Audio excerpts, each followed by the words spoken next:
Hi guys, welcome back to my channel. So today I decided I wanted to do the mixed girl tag. I know it's been out there for like a long time, but I decided that I wanted to do it because I've never done it and I would love to share that part of myself with you guys. The first question is, what are you mixed with? I am mixed with Ecuadorian and Trinidadian. So for those of you that don't know where those countries are, Trinidad is an island part of Trinidad and Tobago in the Caribbean. Ecuador is a South American Latin country. That's what I'm mixed with because of my parents, but my parents are also mixed with stuff like, for my dad's side, it's mostly Indian Trinidadians, and there are mixtures of like, I think like British, French, Portuguese, and Venezuelan there. And then also my mom's side, there's a bunch of mixture of the natives from South America, along with Spanish from Spain, and a bunch of other stuff. So not only am I mixed, but my parents are mixed too. But to keep it simple, I am Ecuadorian and Trinidadian. Question number 2, what ethnicity have you often been mistaken for? So what's really funny is that even though I live in New York City and there's just tons of mixed people, I constantly get stopped and asked, what am I? And I usually say human because like that's what I am, but I know what people mean. They're just always really curious about what I am because of the way I look, and I don't look, I guess, like a definable ethnicity. To me, I feel like most of the time I look straight up Indian. But a lot of people always will guess that and think that I'm Hawaiian or Egyptian or Middle Eastern, or sometimes even different Latin countries as well, which is on the rarity, but I mostly get mistaken for Hawaiian and Egyptian a lot. But yeah, I am neither of those.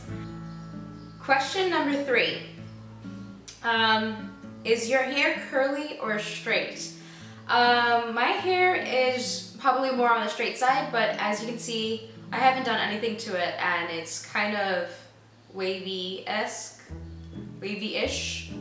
So it's not dead straight either. So it has a bit of like a curl and a wave to it. Question number 4. Was coming from different backgrounds challenging growing up? That's a good question. Not really, because I feel like for the first 10 years of my life I was fully immersed into Trinidadian Indian culture, and then I was exposed to my Ecuadorian side here and there, but probably from like the ages of 11, and for the rest of my life I was exposed more to Ecuadorian culture. And that's just because I spend more time with the different families of the different stages of my life, and I didn't feel like it was challenging. Both sides and both cultures were very accepting of me, and I got to fully be emerged into it. So I grew up eating the foods, grew up with all of the customs. So I don't think it was challenging so much, really, no. I mean, because all of my cousins were mixed too. So my cousins are mixed with Italian and Trinidadian, or my other cousins are mixed with Italian and Ecuadorian, or Colombian and Trinidadian, or Chinese and this and that. Like, so all of my cousins are pretty much mixed. I don't think I have any cousins that are fully anything. Like, I have cousins that are Ecuadorian and Puerto Rican, or Ecuadorian and German, Guyanese and Ecuadorian.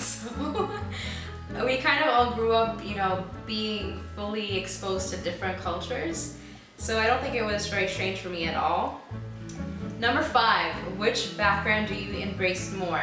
Like I said before, I was fully immersed into both. I love both. I am equally Ecuadorian and Trinidadian, so I embrace them equally.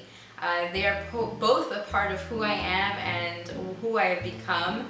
So I don't embrace one more than the other. And what's great about that is I think it's also because I had the opportunity to be exposed to each really, you know, a lot.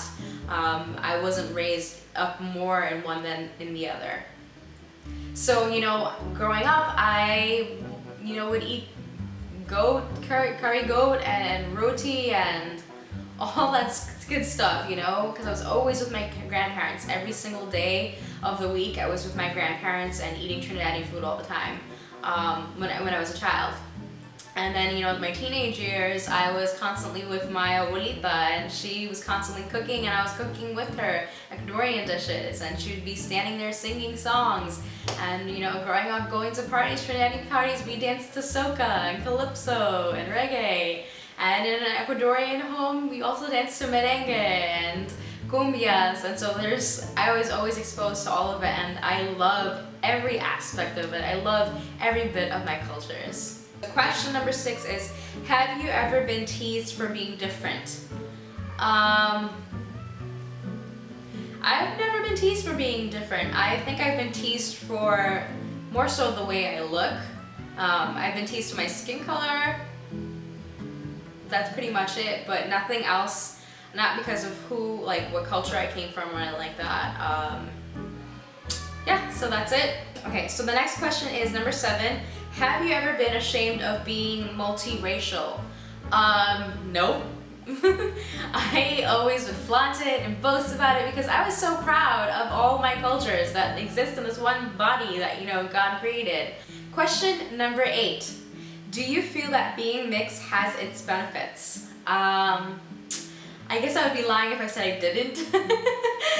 Yes, I think there's so many benefits to being mixed. One, you get to experience several cultures in full, and which most people don't get to experience. Another part I think is beneficial to it is that I love the way, you know, not to sound conceited or anything, but I love the way mixed people look.